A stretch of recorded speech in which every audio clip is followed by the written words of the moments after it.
नमस्कार दोस्तों, मैं लवकुश सैनी। आज हम डिस्कस ये कर रहे हैं कि किस प्रकार से हम सफलता को प्राप्त कर सकते हैं। इसके लिए हमारा लक्ष्य कितना मजबूत होना चाहिए। इसके लिए मुझे आप ये चीज़ बताइए कि लक्ष्य निर्धारित करने के बाद आपके कार्य करने की शैली क्या रहती है। एक कहानी के माध्यम से मैं आपको समझाता हूँ। एक बार की बात है, एक बार क्या होता है, एक महान विद्वान होता है, उसके पास में ना एक लड़का जाता है, बोलता है कि मुझे सफलता का राज बताइए, मुझे सफल होना है, मैं क्या करूं। वो विद्वान उस बच्चे को बोलता है,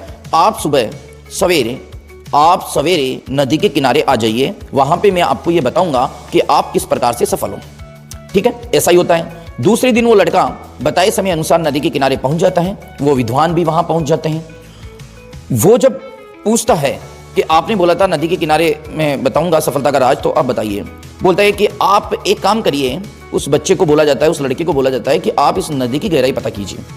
होता क्या है कि वो नदी में उतरता है, जब पानी जो है वो पूरा गर्दन को जो डुबो देता है, यहाँ तक लगभग उसके पानी आ जाता है। उसके बाद में वो विद्वान क्या करता है, उसका सर पकड़ता है और उसका सर पानी के अंदर दबा देता है। लड़का झटपटाता है। ऐसा थोड़ी देर वो रखता है, विद्वान बहुत झटपटाता है। थोड़ी देर के बाद क्या होता है, वो अपनी पूर्ण शक्ति के साथ, वो लड़का अपनी पूरी शक्ति के साथ झटका मारता है ऊपर की तरफ और वो ऊपर निकल आता है। वो बोलता है विद्वान से, थोड़ा लड़का वहां आश्चर्यचकित था कि ये विद्वान मुझे मारना क्यों चाहता है।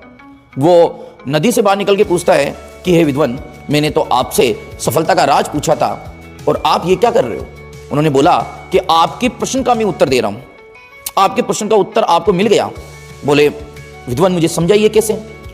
तो विद्वान उसको बताता है कि आप मुझे एक बात बताइए, जब आप पानी के अंदर थे, जब मैंने आपका सर जो है वो पानी के अंदर धकेल दिया था, दबा दिया था, जोर से मैं पकड़ा हुआ था, तब आपके मन में क्या ध्यान आ रहा था। बोला लड़का कि मुझे ये था कैसे भी करके पानी से बाहर निकलना है, मुझे सांस लेना है, मैं मर जाता नहीं तो थोड़ी देर तुम झटपटाए, उसके बाद में तुमने क्या किया। बोला कि मैंने पूरी शक्ति लगा दी अपनी बाहर निकलने के लिए। बोला कि जब मैं आपका जो सर है वो नीचे पानी के अंदर दबा रहा था, तब तुम्हें किसी गर्लफ्रेंड की याद आ रही थी। बोला नहीं नहीं।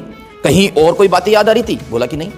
यानी कि आपका ध्यान केवल एक बात पे था कि मैं कैसे पानी से निकलूं, इसके अलावा आपका ध्यान किसी अन्य बात पे नहीं था। वहां पे तुम्हारे दिमाग में कोई अन्य चीज नहीं आ रही थी, वहां पे तुम्हें किसी अन्य कार्य की याद नहीं आ रही थी, कोई भी बात याद नहीं आ रही थी। केवल और केवल एक बात याद आ रही थी, मुझे कैसे भी करके बाहर निकलना है। उसके लिए तुमने पूर्ण रूप से अपनी शक्ति लगा दी।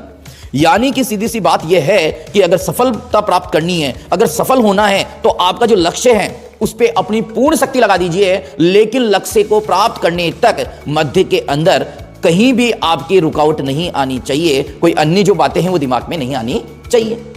तो आप निश्चित तौर पे सफलता को प्राप्त कर लोगे, निश्चित तौर पे आप सफल बन जाओगे। यानी कि देखो, हमारा भी जो जीवन होता है, कई बार बहुत सारी घटनाएं हमारे जीवन के अंदर आती रहती है।